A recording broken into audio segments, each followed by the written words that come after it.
Who can grill in here other than the two old guys in the ring? Alright. Alright, good afternoon, doubles. Once again, Sergeant Wilkes. This is going to be y'all's airspace deconfliction class. Use the bathroom at any point in time. Go out and do yourself. If any questions, go ahead, raise your hand, and wait for me to answer your question. We're going to start out with a little video that's going to showcase one of the many reasons why airspace deconfliction is so important. Try our best to listen and pay attention to the video that will play after the ads. Yes. We love ads. I love caddy ads. I was at the verse. What is this? 50 feet.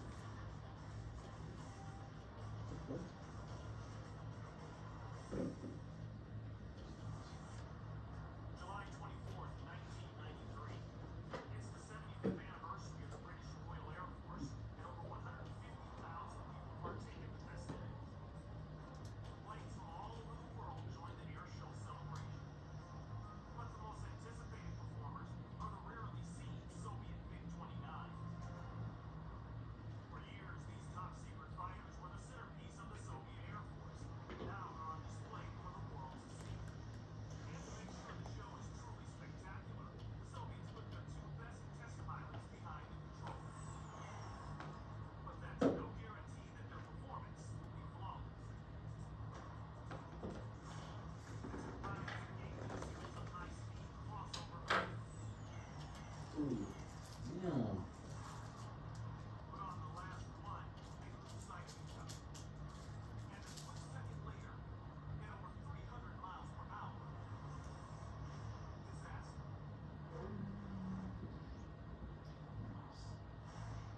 But then you did. You didn't know he did. The weight from one blade slices off the cockpit inches away from the pilot's Same. side. An instant after the two planes collide, both pilots can be seen ejected. Really? Moments after their feet touch the ground, the unarmed but shot pilots take their near-death accident. Alright, so in this situation, both pilots were lucky enough to be able to eject and make it out safely from the crash. With that being said, today we're going over airspace deconfliction. Can someone tell me why what we just saw in the video is so important and what went wrong? What's up, Randall? It's important because those pilots require us to prevent that from happening, and because that's their life at stake. Yep, 100%. It's their life at stake, and it's our job when the TOC to ensure we safely control those aircraft and give them correct traffic maneuvers wherever it needs for us to be, and do those three methods of altitude separation so that way we can ensure they're safely, as well as not have crashes that happen. So without further ado, we're going to go ahead and hit this airspace deconfliction class. For our review today, we're going to go over FSTMs, which stand for Fire Support Coordination Measures. And we're also going to go over the three methods of aircraft separation. Can someone go ahead and hit their first ELOs for me? Montiel? Given an operational command and control system and without the aid of references, control during a simulated scenario Nice. Now let's give me a second one. Hi, sir. Given an operational command and control C2 system, without the aid of references, control transient aircraft during a simulated scenario in order to pass an exam.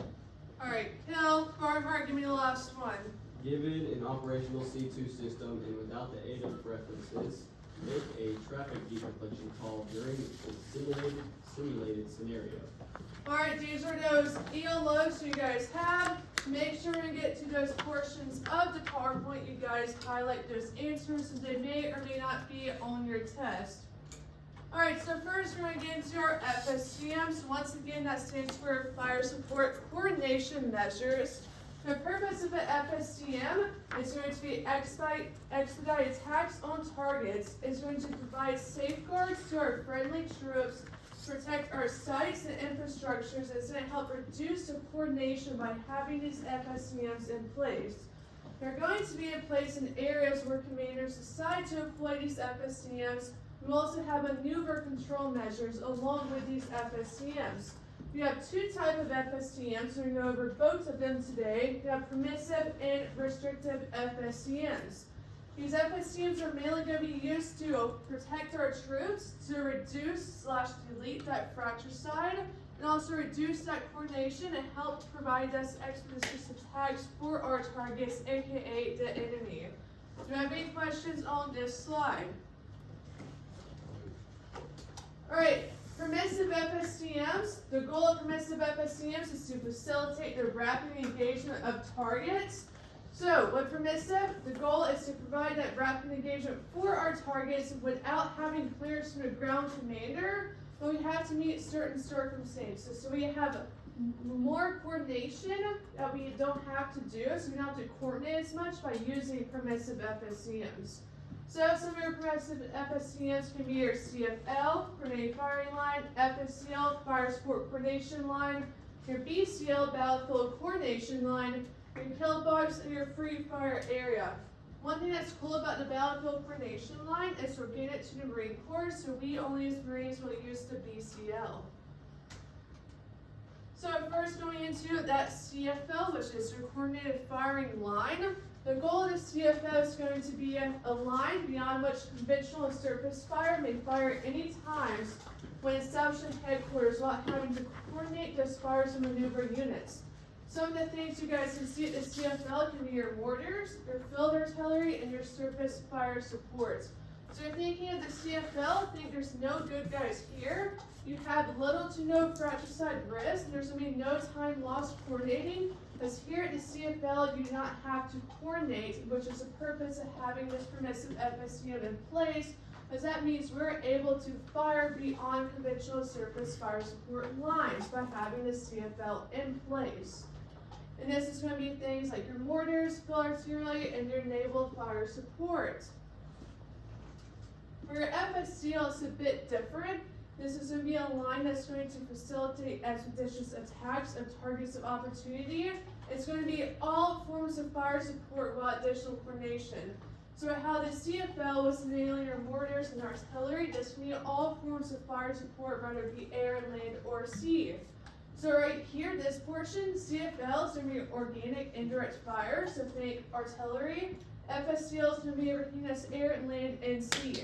The FSCL, along with the CFL, also helps ensure troop safety, and all air attacks short of the FSCL are controlled by the land commander. So all attacks that are short of this FSCL are going to be controlled by that land commander. In this picture here, this is where a CFL will be. As you guys can see, we have our mortar/artillery firing into this target right here. This target is a JTAR. Let's say, for example, it's a surface-to-air threat. It can be an SA TAC-20, and we're having our artillery fire beyond that line into the CFL to take down that target. Now, any questions on the picture? And just for your essay, these two units right here are infantry ground units. That's what that X symbol means, infantry. Questions so far?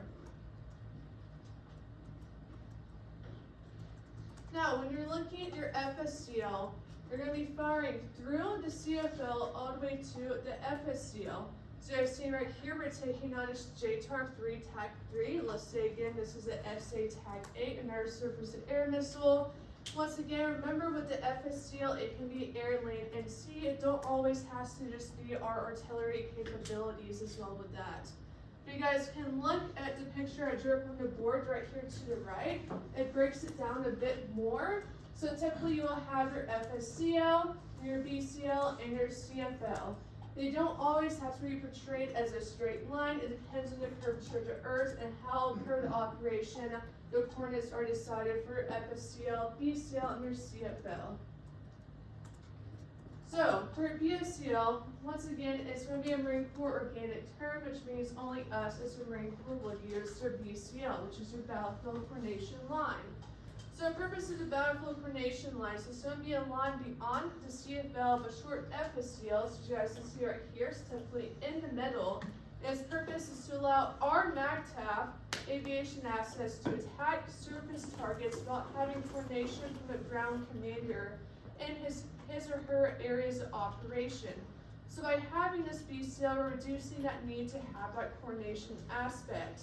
And it's going to be necessary if we have a joint FSCL, because this often will be under range of our mat to have supporting arms. So by having it placed in the middle here, extends our range of capability as well as making us not to coordinate with that ground commander as much. And it also eliminates the safe haven between the CFL and FSCL, so that way we can have more expeditious attacks going on here, so having a bit of a gray space. Do you have any questions so far for me?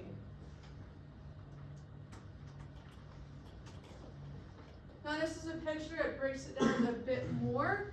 So as you guys can see right here, this is where a BCL is. That BCL is going to expedite those attacks. That's going to be in that middle area between your FSCL and your CFL. Then right here where FSCL is, we're going to have those mag-type surface fires that cannot be in the range of that joint FSCL. So that way you're having more of those expeditious attacks going on simultaneously, as well as having reduced coordination, because having these FSCMs in place in these lines allow us to better facilitate our attacks and better take out the enemy. Does anyone have any questions on this picture right here? Is anyone confused so far? Are we good? Yes, sir.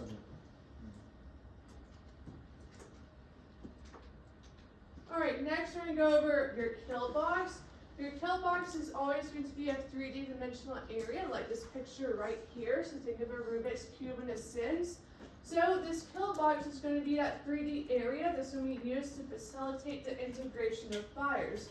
So fires are going to be able to be integrated within this box that's known as a kill box. By having this kill box, we have reduced coordination, because we're going to have fires as well as air, let's say air to surface attacks going on at the same time. So by having this reduced coordination, we are going to be able to be more flexible, and it can be an augment for your traditional FSCM, such as your FSCL and BCL. The term kill box may be placed with JFA or Joint Fires Area in the near future. So typically by having a kill box in place, I can have, for example, artillery fires, like fire missions going on at the same time my air missions are, and I have that reduced coordination not to deconflict as much as it's already a pre-established thing. Does this make sense to everyone? Yes, sir. Yes, sir. Now, the purpose of this kill box is going to be, like you're saying, we're going to be able to reduce that coordination, reduce that deconfliction capability. So we're going to be able to have lethal attacks against surface targets while having it do that further coordination, such as that deconfliction with the establishing commander. The location and size of the kill box is going to be determined by the specific location. Typically, if you guys look in your Spencer operational order, I will specify the size and the location of your kill box. Now, what this is showing right here, this bar stands for a global area reference system. Each cell is going to be subdivided into 4 by 15-minute quadrants, and so you guys can see the quadrants right here. This is another way you guys can use this global area reference system to be able to better plot your kill box if you choose to do so. It can also be used as another reference system that we do have for us. Alright, so with the kill box, your airspace in the kill box is going to be restricted, because you're only going to have that box itself. Therefore, it's going to be restricted. Another thing about kill box is no unauthorized aircraft are allowed to go into that kill box. So let's say my rudder flight, your mission is going to be within that kill box. They're going to be the only ones allowed in that kill box, because they're the only ones that are authorized. No uncoordinated fires means I'm not going to have any unplanned or all of a sudden fire missions that's going to be within that kill box. It's going to have to be planned out. Does that make sense to everyone? How it has to be planned? Yes, sir. Alright, so you have two different types of kill boxes. There's a blue and a purple kill box. So with the blue kill box, it's going to permit your air attacks. Aircraft are assigned, let's say our rudder flights are assigned to this blue kill box. They have the airspace within it from surface to ceiling. So if I'm a cube right now, I'm going to have the airspace from my feet to the top of my head. If I'm in a purple kill box, I'm allowed to have my air attacks going on, let's say my rudder flights again, with our supporting arms. So I can also have my floor to the ceiling altitude. So for example, from my feet to my head, which is going to be the top and the bottom of my kill box. The difference between your blue and your purple kill box is your purple kill box are going to have other supporting arms. So think things like your artillery and your mortars can also be going on within inside your purple kill box as well. So a kill box is important because it's going to allow that aircraft separation from other supporting arms by having that pre-existing, pre-establishing block for their altitudes and area to work in. And once again, as planned, you don't have to worry about that deconfliction, coordination / planning as much. Any questions on the kill boxes? Alright, so here's an example of a blue kill box to the left and a purple kill box to the right. As you guys can see with the blue kill box on the left, that aircraft has the surface to the ceiling for this example. And it's going to be different aircraft that are in here as well for both the blue and the purple. Like the purple kill box, it's going to have this 1,000-foot buffer. As fires are going to be going on from this portion to right here, and there's going to be a 1,000-foot buffer, and the aircraft's going to have right here, so all the way up to the ceiling. So that way they're already deconflicted from those fires, not to worry about getting shot down in that case by having that buffer, and that already established and in place previously before they started their mission. Questions on these two pictures with our blue and our purple kill box? Yes, Randall? Sorry, so just so I can visualize this, so for a blue kill box, right? Let's say it was from like the floor to like the top of my head. Yep. But and anything's fair game to fly around. But for the purple one, it would be like from the table to my head. That's Yes, where I can essentially. It can still be from your feet to your head, but it depends on if there's a mission going on with the supporting arm fires. It's going to have to make that aircraft have to be, let's say, for example, like waist to head. Because in this example, there's a fire mission that's going on right here. Do you see this right here? So the aircraft's only going to have this allotted space right here. They're going to have a 1,000-foot buffer, be on the safe side. So let's say this buffer is at 20,000, then 1,000-foot plus is 21,000, so they have 21K to ceiling. Anything below that would be 40 fires that are going on. Does that answer your question? Yes, sir. Anything else before we push? Alright, so for a free fire area, it's exactly what it says in the name. It's the area where you're free to fire. It's going to be a specific area in which all fire support means may fire without additional coordination, which means you're free to fire without having that additional coordination. This helps expedite attacks on targets or serves as an aircraft's jettison area. So this is a little picture right here of an example of a free fire area. I have seen them as squares, as circles. They can be any shape or any size. It depends on operation. And this is essentially an area where you're allowed to fire without having any additional coordination. Now, for restricted FSCMs, we just got done with all of our permissive. Now we're going to restricted. When you think of the difference between the two, since you have permissive and restrictive, your restrictive FSCMs, you're going to have more restrictions, more stipulations and rules imposed upon them, and more coordination that has to be done opposed to your permissive FSCMs. So the first thing we're going to be going over, restrictive FSCMs, their goal is to safeguard your friendly forces by restricting the use of supporting arms. So restrictive FSCMs, their goal is to help prevent fratricide from happening. A few of the ones we'll be covering today is going to be your RFL, our restricted firing line, your NFA, no fire area, your restricted firing area, your RFA, and your ACA, which is an airspace coordination area. Do you have any questions so far before we get into your RFL? Alright, cool. So your RFL is going to be a restricted firing line. It is going to be portrayed as a line.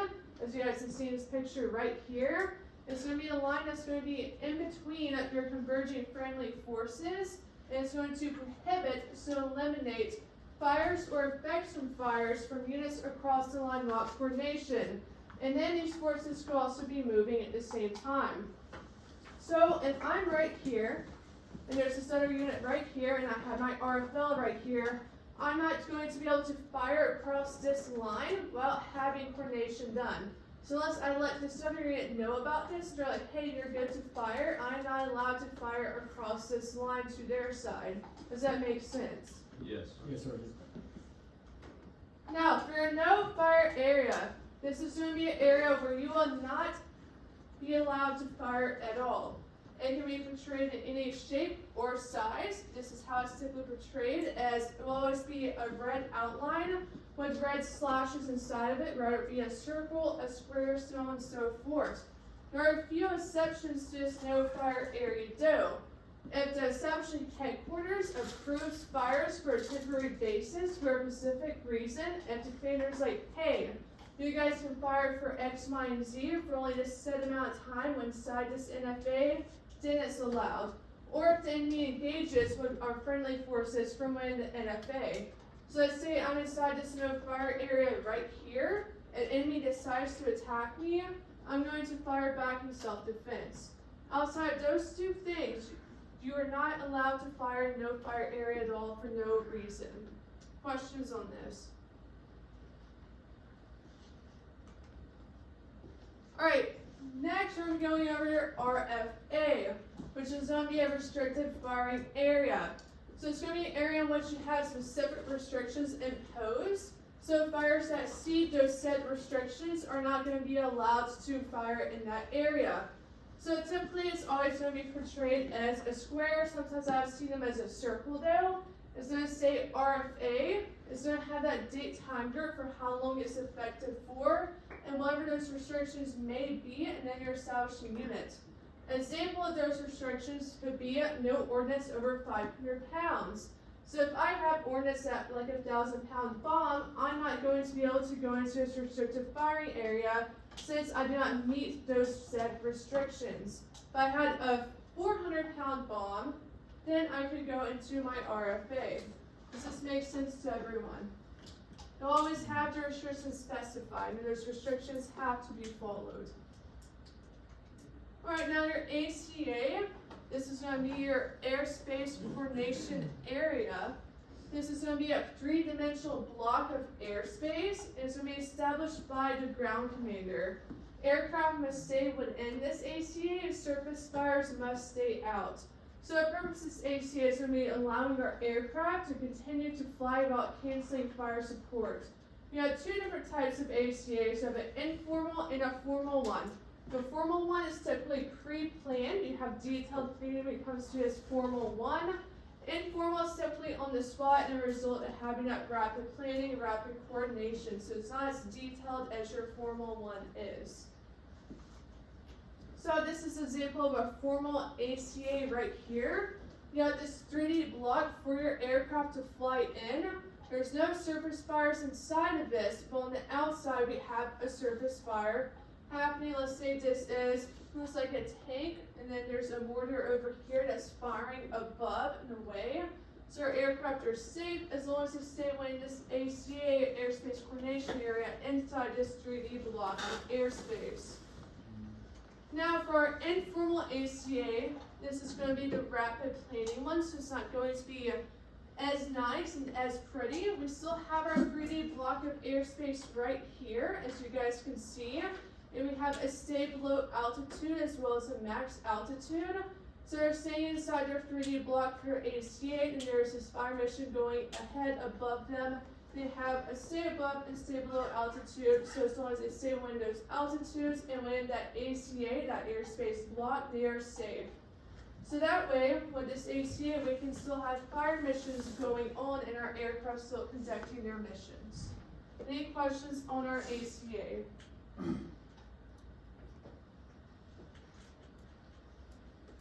Or again, any question on permissive/restrictive FSCMs?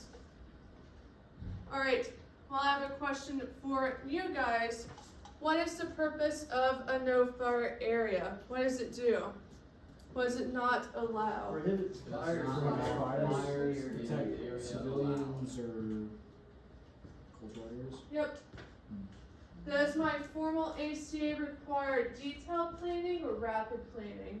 Detailed planning. And then my formal ACA is rapid planning? Is it more on the spot? Yes, no, maybe so? The formal or The the, informal. On the On the spot. spot. On the spot, yep. It's like the So I backup think plan. of your formal ACA, then it's gonna have that detailed planning. Informal ACA is going to be that more on the spot rapid planning. Anything before we push forward?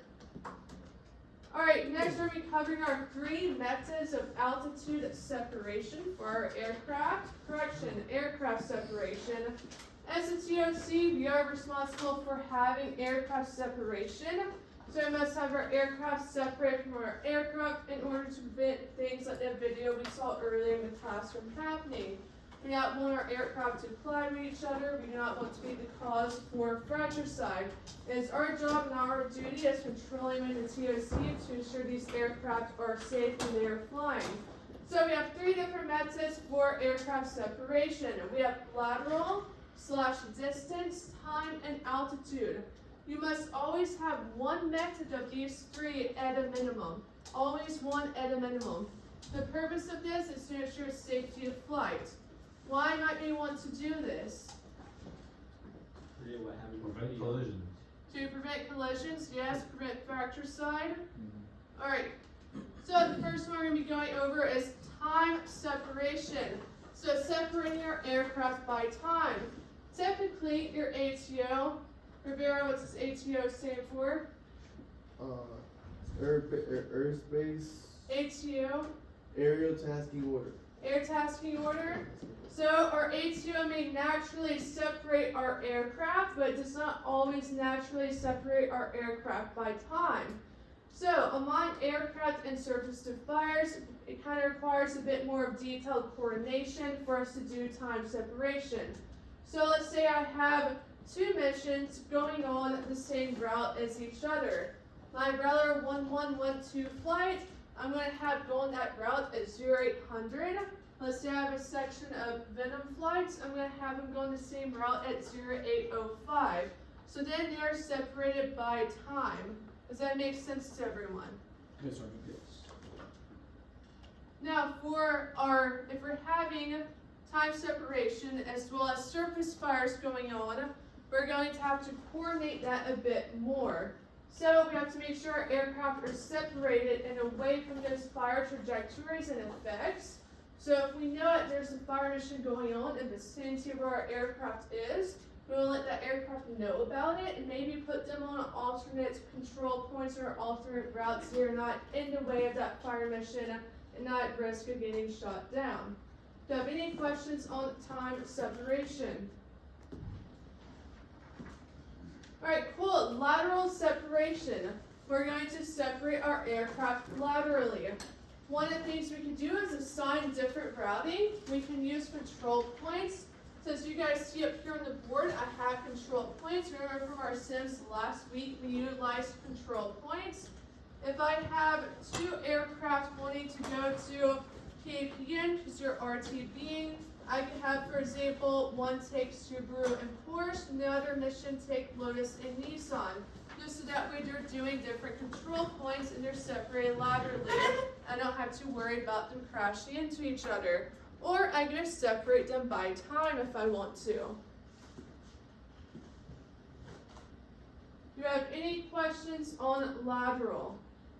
So we're going to separate them laterally for time, and we'll separate them by time, so have a few minutes of space in between the 2 of them.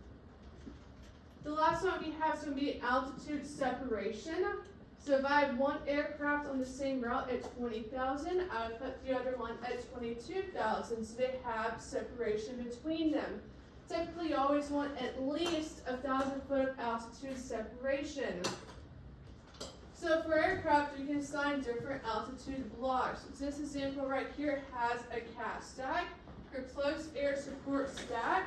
Also threw out a little description on the board for you guys. So let's say I have one mission holding 20 block 22,000. I got the next one holding 23 block 25,000, so on and so forth.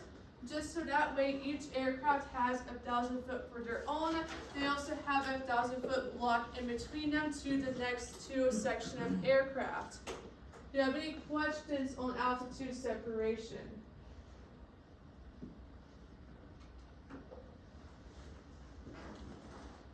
Alright, going a bit more into air altitude separation when it comes to fires. So fires can still continue if we're doing altitude separation, but typically want to have that stay above, stay below altitude. So I have a fire mission that's going on, and I know the max ordinance for it, the top of the altitude cap is going to be 15K. My aircraft need to stay above 15K. And if I have a minimum ord, then we need to stay below altitude. Typically, aircraft will have a coordination level. That coordination level is going to be used to signify, let's say, also agency. It can also signify, like, hey, you cannot go no higher than this because there's a high Mars mission, fire mission, so on and so forth. Do you have questions about this? And this is a picture of what happens if we do not use our 3 methods of aircraft separation. Do you guys have any questions for me? Alright, we went over FSCMs, methods of aircraft separation. Now, before we end this class, I have a little activity for you guys. You guys are going to split into groups of 3. One group's going to go on this side of the board and list all their permissive FSCMs. One group's going to go on this right side of the board right here and list all of our restrictive FSCMs. In the middle right here, you guys are going to list our 3 methods of aircraft separation, and I want you guys to give examples of those as well. You guys can draw like a little example. We good? Yes, sir. Go ahead, break, and do that. You have 5 minutes.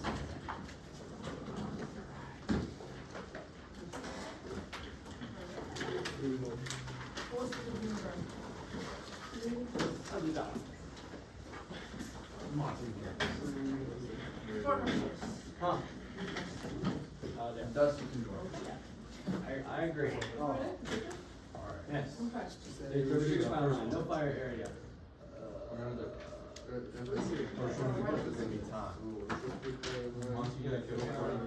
Restricted fire area, and then the airspace. What's the Sorry, you wanted us to do aircraft separation, right? Yep, so draw example of altitude separation and the time and lateral. It was pretend it was air. Restricted. So start with time. Let's see. Yeah, right time, I mean, we'll draw a picture.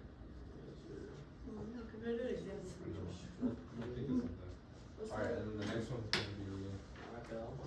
Lateral. What? And then altitude. Don't take the ones from that, don't take the ones from that. Well, okay, let's stop the things first and then we'll go to the side and the back. And draw little lines to your left. Yeah. And then there's your RFA, and then there's your ACA. That's lateral. I'm pretty sure. Are you thinking of the ones you did at that was lateral? Do they take different points? Or you think Air Force? Coordinating or coordination?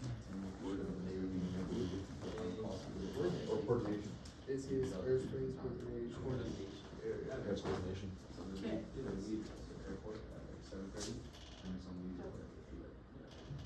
Just do it. That'll be your contribution. Water we get on one side and not able to call it to the other side. Coordinating. Huh? Coordinated? Coordinated. Right. Is that what it is? Yeah. So you have what Your you restricted. Good job. no fire area. You went examples, don't you? Okay, so look, you have one force on this side. You guys can do just an example for the FSCL, the ECL, and CFL. And then you cannot, yeah, so yeah. Yeah, go ahead. And then, so Oh, you come on, can't, don't look at the so you cannot fire across that line without coordination with the other front. I think it's all the time, 3 minutes. Alright, you guys have 2 more minutes. No fire area. So what is it? Draw a little box. The lower tower thing. And this is it. So, obviously. Yeah. Just like Oh. you cannot fire. It happened like 5 minutes in. Cannot fire. Okay. Do you know, I just Where remember this right here. specific and this right restrictions here. are imposed. Marine Corps, So you have like, to just between the no sections, weapons there's no larger designated, than there's no power or Article anything. 81. Supporting Just fire, like just the, can't reach points, the joint points, or points, remember, points. because there was. Like, It's like specific, it's like a specific thing. This is objective. Basically, It's like just right, like height, specific. so lateral is like different routes. So like, the thing about like lateral being like different, altitude being Y. How about, you guys draw a box and put the restriction aside of it? The bug? Let's do this. And I'm gonna draw like a dotted line. 1 minute. I started. 1 minute to go. We're doing for 8 days a day. Yeah. Kind of Trying to figure like out what would be good. Different stick.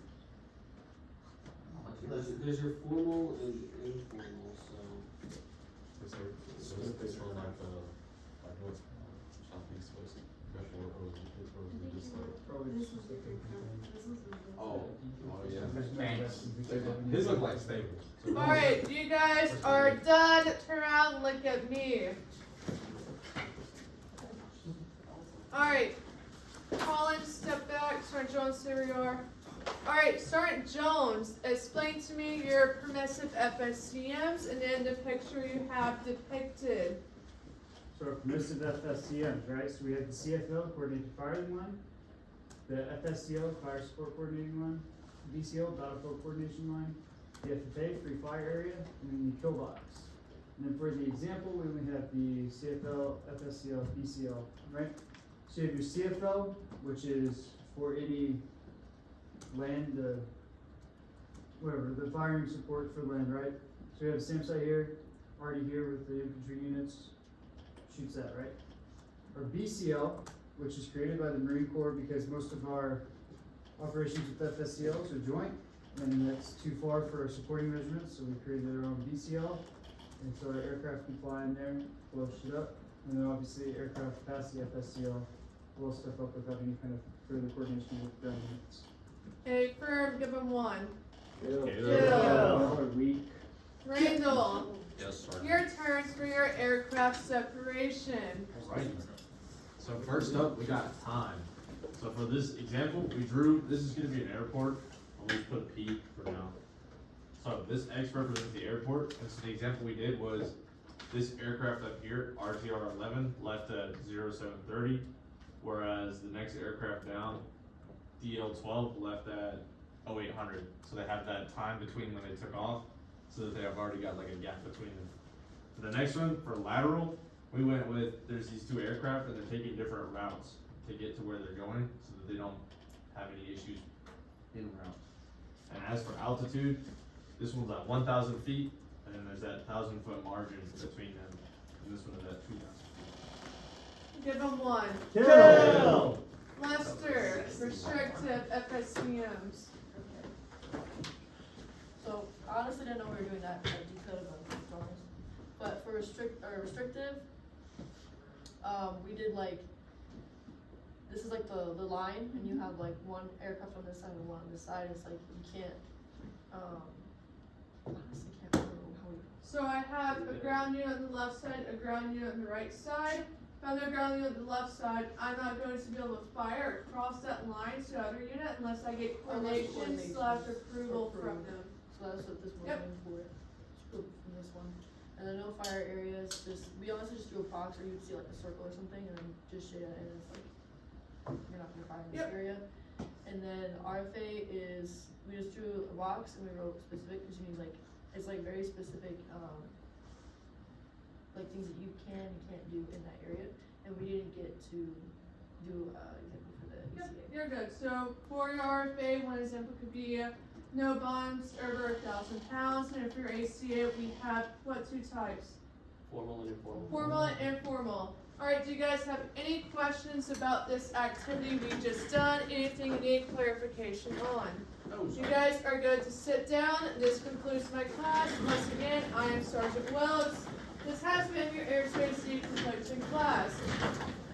Fill out your ERG forms, and once you're done, pass them to your front for me, please, and thank you. So good.